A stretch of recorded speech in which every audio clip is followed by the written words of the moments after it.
Hey, everybody. Welcome to another episode of Carlton People. Very excited to be doing these episodes again now that we're talking about a winning team and a winning club. Today, I've got a gentleman by the name of Fazz. You may have seen him around the traps on Twitter. He's definitely someone that features on the Pommy and Oz YouTube channel as well lately. So, Fazz, pleasure to have you, my friend. Absolute pleasure. Pleasure to be here, Terry. Thanks so much for taking your time and offering me this chance to have a chat. It's great. Hell yeah. No, I love it. I love it. Like I said, I took a little break from the series just because all the memories were just what ifs and we should be's and no good. But now it's time to start getting them back up and running because there's some good things happening, believe it or not, at the club. It's a it's a nice thing to be a part of at the moment. That's for sure. Yeah. Mate, why don't we start with you and how we always start? How the hell did you become a Carlton supporter? Where did it all begin? Oh, well, I think like a lot of people, it was forced upon me as a child. Basically, the support Carlton or find somewhere else to live mentality is pretty strong in my family. But it does stem back. My granddad, he's from England and he came to Australia in his early 20s, lived halfway between Princes Park and Fitzroy. Yeah. And basically, like all foreigners, people are like, hey, you got to pick a team, you got to pick a team. So he basically could have chosen Fitzroy or Carlton.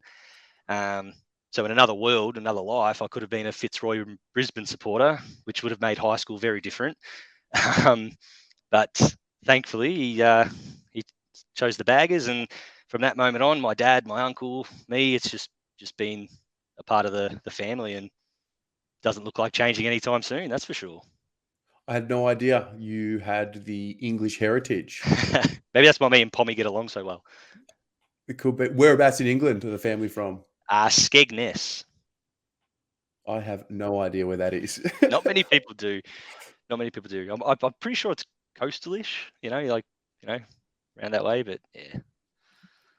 All right. So that's fascinating. So you become a bagger. What's your first memory? um, I've got it. There's a photo of me as a 5-year-old dressed up in Carlton when we won the premiership in '95. Can't remember it at all. But I do remember I had an old VHS with that game recorded on it, and I watched it to death. Like it just stopped working until DVDs were invented, and I was able to buy it. But my earliest memory would have to be around about '99 as a 9-year-old. The prelim, we all remember that. The heartbreak of the grand final, and honestly, just a blue-eyed young boy thinking, "Oh, how good's footy?" Not knowing what the next 20 years were going to unfold. But yeah, probably about '99. That prelim would be my earliest memories, other than little snippets here of going to Princes Park with my dad and stuff. But yeah. No, I get you. I have a lot of snippets where I remember being in certain places, sitting in certain seats, but I don't remember outcomes of games and Yeah, anything like that. yeah. So yeah, '99 is the big one, and from there, memories are pretty clear from that moment. Right. I have this theory. I say it all the time. I have this theory that when you're a kid, yeah, you support the club, but you really start with your heroes and your Yep, individuals. Do 100%. you believe in that? And if you do, who are your heroes? I couldn't believe in that more. Being a teacher, seeing the kids at school, that is 100% fact. You start with your heroes, and then your love for the club goes from there. My very very first favorite player, funnily enough, was actually Mil Hannah, and for no other reason. I couldn't tell you how he played. I couldn't tell you where he played. For no other reason than he stood out. Just the bald head. I just loved him. My dad tells me stories how he used to find it hilarious that his nickname was Golf Ball. So, you know, so Mil Hannah, and then from there it was Lance Whitnell. Loved Lance Whitnell. Had number 8 on my jumper. He, I'll argue till I'm blue in the face that he was the best young centre half forward nearly of all time. Like that, his early years were just phenomenal. Moved on to Skinny Lappin. He was my next hero, and basically because I was a very skinny kid, never felt big enough to play footy, and he was almost like a hero, well, he can do it, then anyone can do it, and that was pretty much when the idol stopped, and you kind of moved to starting loving the team. Obviously Juddy, always everyone's favourite player. But yeah, so it would be Mill, Hannah, Whitnell, and Lappin for sure. I like it. They're different. They Yeah, are different names. I'm a big yeah, fan of that because usually you get the sticks and the sauce yeah, yeah, and the favola and the judd and all of that. I like that a lot. I've got a lot of time for those favorites. yeah. No, a good little trio. Amazing how not many people, other than Carlton supporters, really rate that trio. But hey, No, I'm down. So, what were some of the early, like, real highlights for you, whether it be like crowd noise or crowd energy? Like, what was one of the first times you remember being a part of like the real crazy crowd? it's there's a memory that sticks in my head of being at a Carlton Port Adelaide game. I can't remember what year it was, but it was down here obviously, and it was early on in Eddie Betts's career, and he wasn't playing, and it just so happened he was sitting behind me, and behind me and my dad, and every time Carlton kicked a goal, I'd turn around and we'd high five. Didn't know He wouldn't know me from a bar of soap. I knew it was Eddie Betts, and we was high five at every goal, high five, high five. It just turned around and I just remember the goal going through and turning, and Eddie Betts' hand was up ready for me, and yeah, it's just a very special memory. And when he came back to the club as an adult, my heart was so huge because I just remember that as a young, I wouldn't say I was a kid, obviously, but I was definitely, in that, you know, early teens type scenario, and that was just special. Um, Prior to that, the memories are basically all with my family. As far as the crowd goes, yeah, but all my memories are about being with my dad and my granddad. Um, Watching the footy, I remember a very famous moment in our family's history where Adelaide kicked the first point of a game in the first 30 seconds, and my granddad turns and he goes, "Oh, we're gone. We haven't showed up." that sticks in my head. And I was like, "That's he's not with us anymore." But for whatever reason, every time Carlton concede the first score, that memory pops into my head, and I'm like, "Oh dear." So all my memories are just with my family, and I think supporting the footy club, it's something. It's different. It's a part of our family. Yeah. It's not. It's like breathing almost. You don't. It's non-conditional. Whether they're winning 2 games a season, whether we're having a great season, it's non-conditional. It's footy's on, me and dad. No questions asked. So It's beautiful. I often sort of sit, ponder, and just think about the reasoning for everything, existence and everything. And it's so fascinating that we have the level of support that the club has. Like, it's not in our control what happens in a game. It never will be. But for uh, some reason, we latch onto it with every ounce of energy that we have. And I still can't figure out why we do it. it's insane. It's insane. I'm a husband. I'm a father, but I can still tell you right now, there is not one thing in this world that just dictates my emotions than the Carlton Football Club. They had this football club for my entire life, 33 years of my life, have had the ability to ruin my week or make me bulletproof for a week. And there's no other thing in the world that has had that effect. Obviously, I love my kids and unconditionally, but you're always in love with the kids. You always love them, but this club can ruin you, but pick you up in 24 hours time. It's insane. Yeah. What we're going to touch on now and this time because it's great.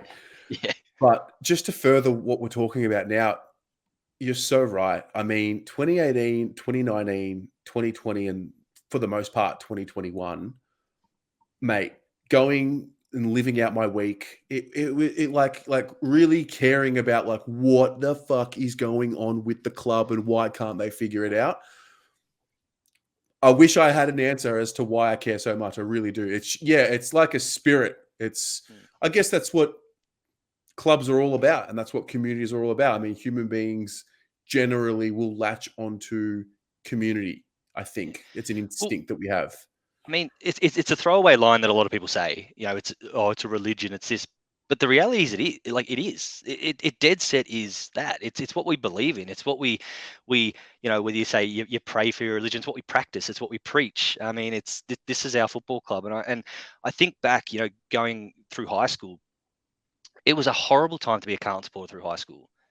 And supporting the club ended up being more of a stubborn thing, as in, stuff you, I'm supporting Carlton. All my mates want me to change. All my mates give me shit. But you know what? Bugger you, I'm supporting us. And you could just see the supporters dwindle away, and we weren't as loud. And it was a very tough time. But that even though I wasn't alive and you weren't alive to experience that Carlton arrogance, I genuinely believe it's passed on. It's almost in our blood, because as a teenager, we're like, we're going to come good. Stuff you guys, we're going to win a flag, because that's what we do. That's what Carlton do. As a 16, 17-year-old saying that, we're going to win the flag. Don't worry. That's what we do. And it eventually, 10 years, 15 years later, it hadn't happened. And in my life, it quickly turned from being a stubborn thing to more of a celebration thing to spend with my dad. And you talk about the last 2 years with COVID, and it was a tough time for everyone. But I think from a personal point of view, my toughest time through COVID was when they took the sport away, when they said we're not playing. I was lost, mate. It's just like, what am Yeah. I doing? What's the point? What am I getting up in the morning for? What, my week is working towards game day, and it took it away like that. And I was lost. I did set. And then it got worse because they brought it back, and I couldn't watch it with my dad. Now, prior to COVID, I cannot remember the last game we missed. And I'm sitting there on the couch on my own. Yes, my wife and my kids with it, but on my own, texting dad whilst we're getting battered. And it was the loneliest place on earth because I wasn't with my dad. And even the wins, sour. Oh, what a great win on the phone. Yeah, dad, how good was that? All right, love you, see ya. It was crap. It was honestly, I was at my lowest purely because I couldn't share the football club with my dad. And you talk about things that are special. That's why people say, why do you get so hung up about the footy? Why are you so miserable on a Monday when the Blues lose? You know what? Because it is special to me. It's the most important thing in my life, almost, other than my family. So, I love it. Yeah, I can totally relate. Yeah. and it's great because now we're winning. Yeah. I remember Gill's announcement because it was so bizarre. Like, no matter what was going on at the time, I remember thinking, no matter what, the footy will be here. So it's fine. Yeah. I'm happy to be Yep. locked down. And when he actually said that there's going to be no footy, it was like, what in the world are we going to do? Like, Yep. what else do we do from March until September? Mm. It was honestly, COVID was hard for everyone, and we all dealt with it in different ways. But I'll hold my hand up and say I was at my lowest point when they took that Mm, away. When they just, I was lost. Like, what do I do? At the time, my oldest daughter, she was 2. I loved playing with her and all that, but there was something missing out of my life, and it was simply that 2.5 hours on a weekend. Incredible. And I think the appreciation to have that now, again, just sitting there. Sometimes I still just pinch myself now to be like the game just on the weekend, sitting with my dad and being like, shit yeah, here we are, boy. The Blues are up. We're back. Bit of arm around the shoulder, a little bit of a rib in each other, and it's just, yeah, the last 2 years sucked. And how good is 2022? yeah. Well, let's go. Let's go to it. So Yeah, the turnaround happens. I'm tempted to talk about like the downtime, but I don't really want to. Like, as in, it's done. it's We been can move done. Yeah, on. The changes were made, and we're happy about that. So, I guess from your point, we're filming this before round 20, yep. 2022, and the turnaround has happened. So, what did you put it down to? Like, as the turnaround happened, we made the changes. What do you think has been the biggest factor to why this has now started to turn? It's a great question. Timing is everything. I'm a big believer of timing is everything. I'll argue that there's no coincidence that we are playing our best football now that Harry's 24, 25, Charlie's 24, 25 and fit. Wiedering's 24, 25. There was this expectation that high draft picks should come good straight away. These guys are going to take time. So I think there was no coincidence. I always thought that we would come better. Voss coming in, I mean, it is so proven that the game plan that we were playing, I'm not here to bury anyone. I never will. I never criticize past people. That's fine. But the game plan we had just didn't suit us. It wasn't what suited modern footy. Voss has come in. Pommy will show you the data. The data's all there. that change in itself on field is clear as day. I've been to training, I've watched the games. It is clear as day we've changed our game style. But I genuinely believe, all that aside, I genuinely believe that the biggest change has been someone like Brian Cook coming in.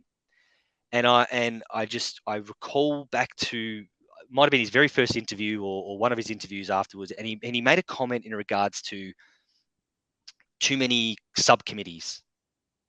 And I think about my workplace, and I think even if one single person is not on board or just is not on the same page, it all falls apart.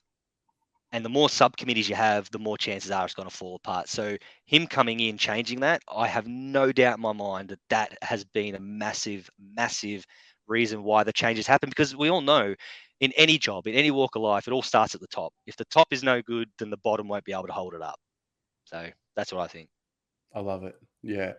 Yeah, I think, there's a reason why guys like Cookie and Luke Sayers have been, so successful in the organizations that they've either managed or been a part of. And, great organizations are great because of the people Yeah. in there. I mean, if you're just touching on Brian Cook alone, you look at what he was able to lead from his time at West Coast and then Geelong as well. And I think now that he's not at Geelong and you still see how they Yes. operate is a big determining factor as to the impact he has.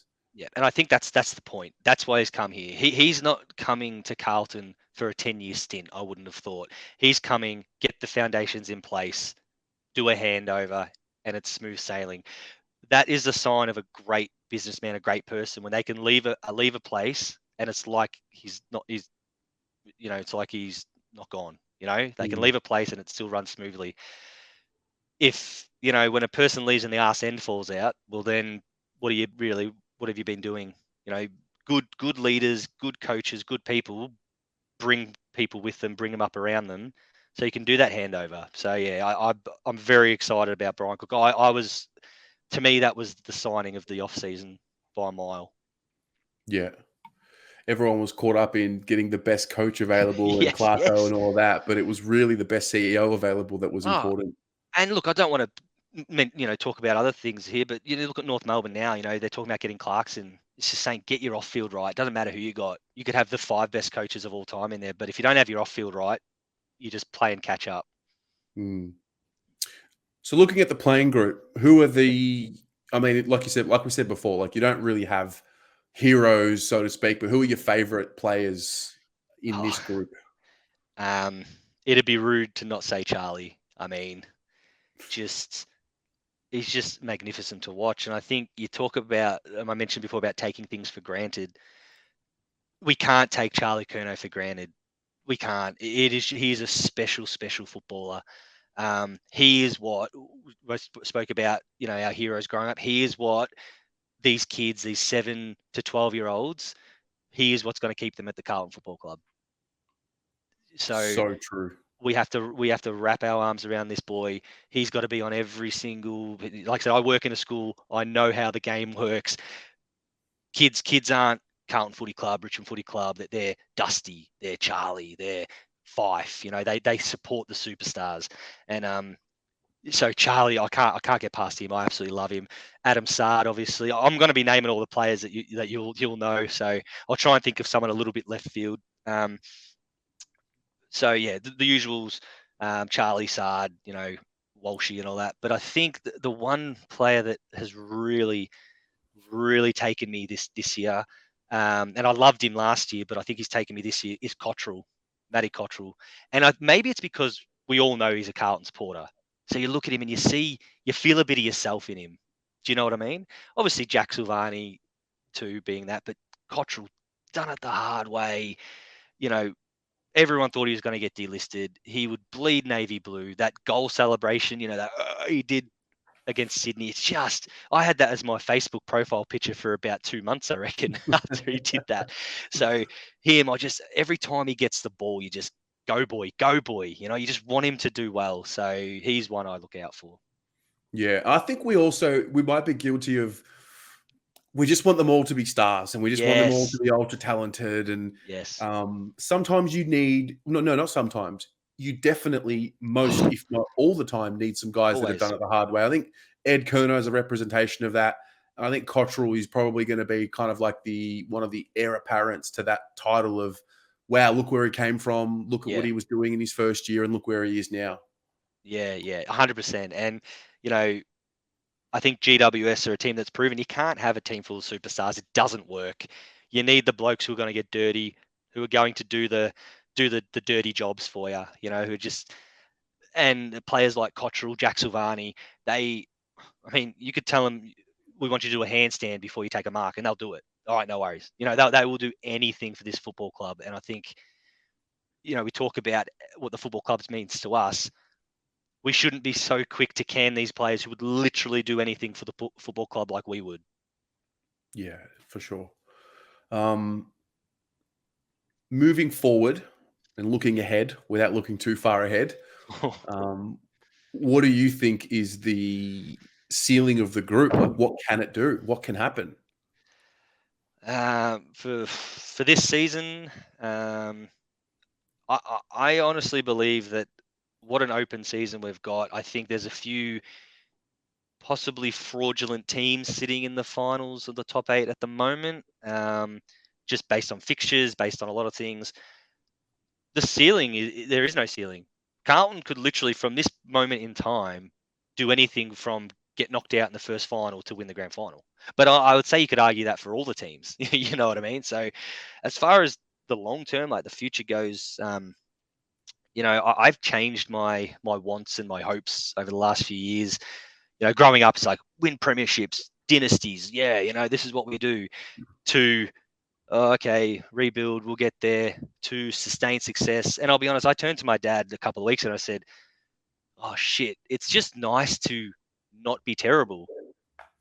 Like I said, it's nice to sit back and say that all the stories about Carlton are, can they be in the top 4? Can they play finals? Not, do we deserve a priority pick, or who's going to be our next coach, or who are we going to trade? It's just refreshing. Yeah, So I think that in itself is a success this year.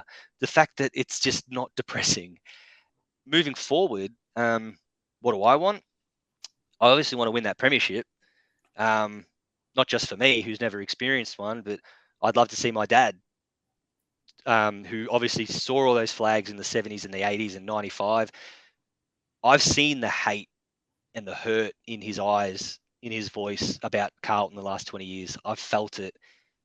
No one will be happier on this planet than my dad. Even though he's seen 10 flags or whatever it is, no one will be happier on this planet than that man when we win a flag. So I want us to win the flag for him. Equally, if he was here right now and you asked him, he would say he wants me to experience that feeling. I want to get down there. I want to stumble home 7 days later from Lygon Street thinking, oh my God, where have I been? I just want, please win a flag. I couldn't care at this point in time. I couldn't care less if we won a flag and they did nothing.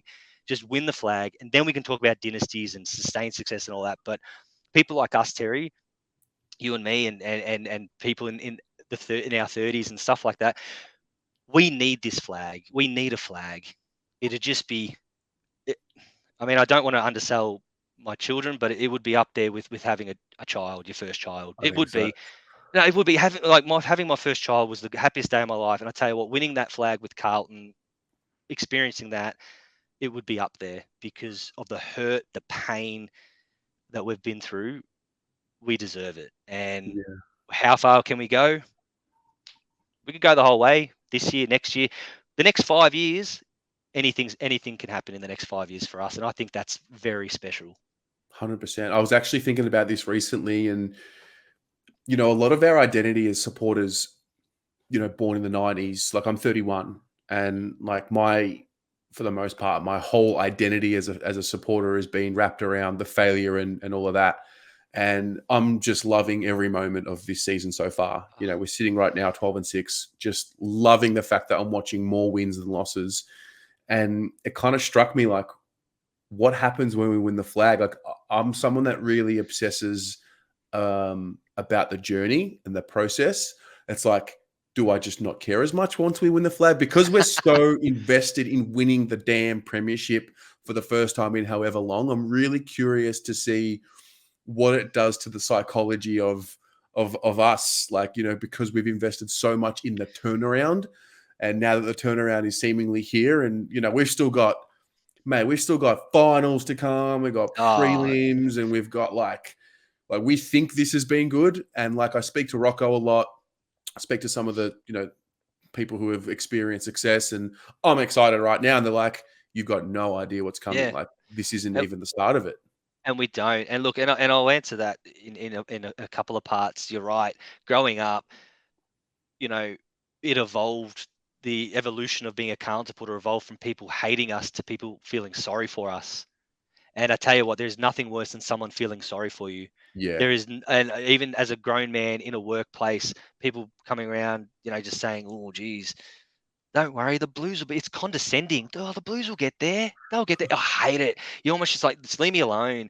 Um, to now, it's like the realization from people is like, "Oh shit, they could actually get there."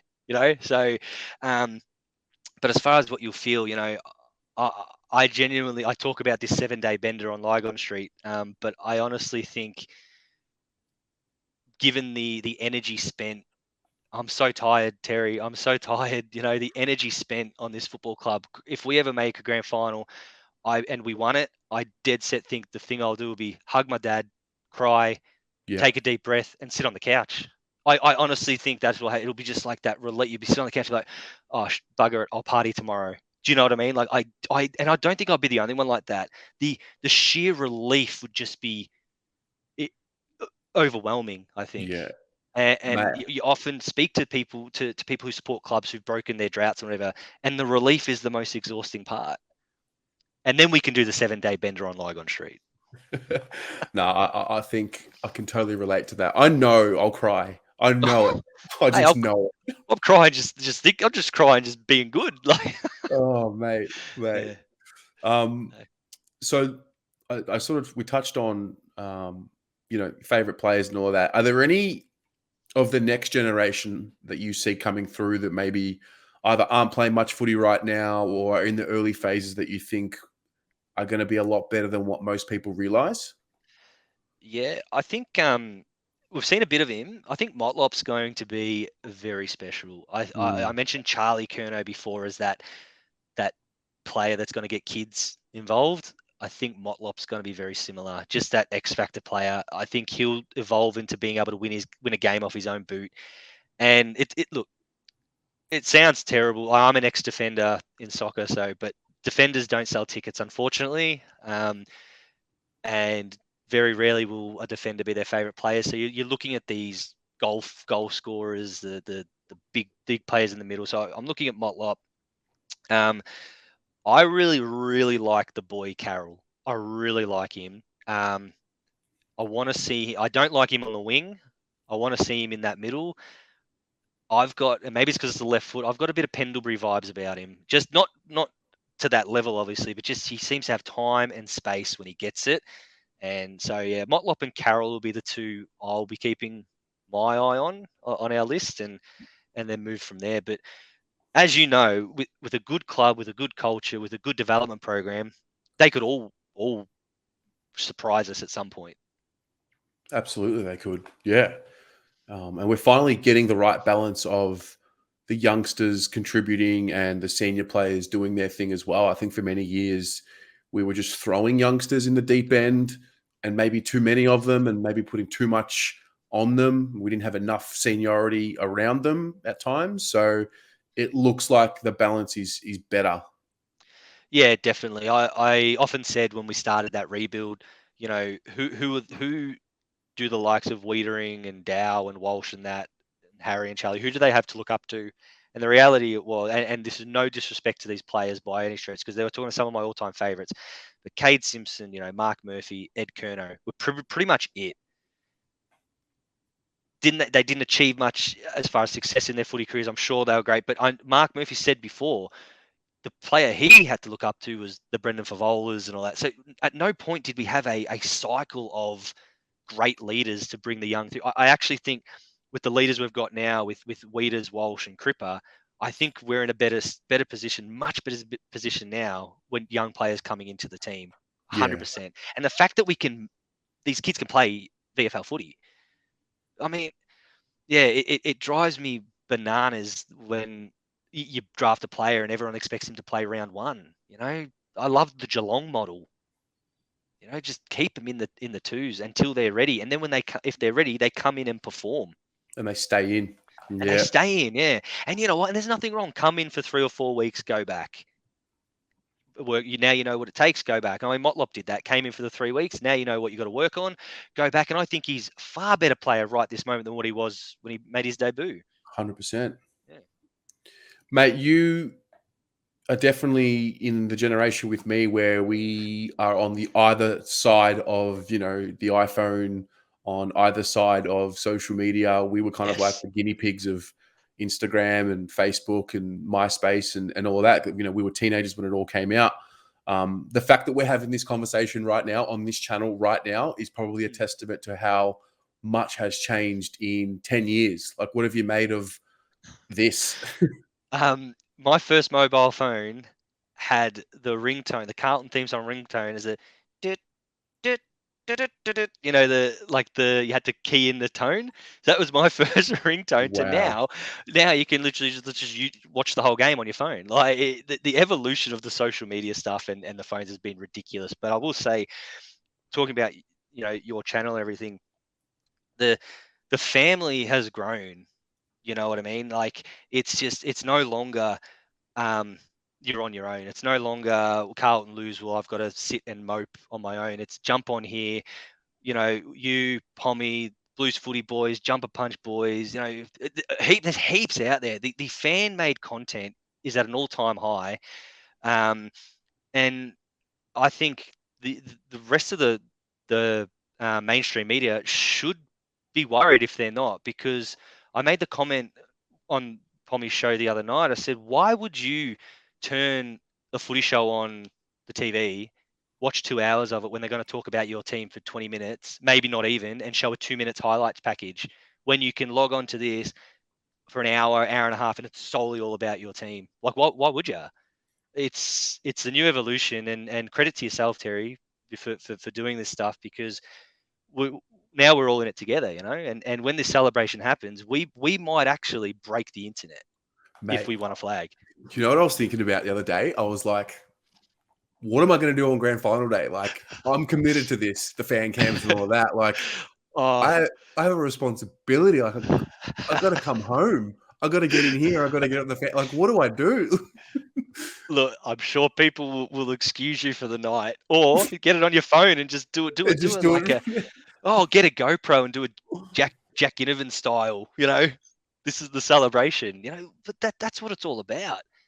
Stuff we can go back and rewatch and relive. I mean, what are we going to do? I said today, grand final days, we always have our barbecues and we do all that stuff.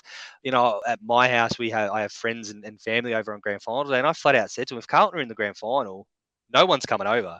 it's me and Dad, and the doors are locked, the curtains are down, no one's coming, unless we can get tickets, obviously, but that probably won't happen. And phones are out the door. No one's contacting me. We're just going to be so insulated until we win, and then it's just going to be, we'll break the internet, we'll break Lygon Street. It's just going to be huge.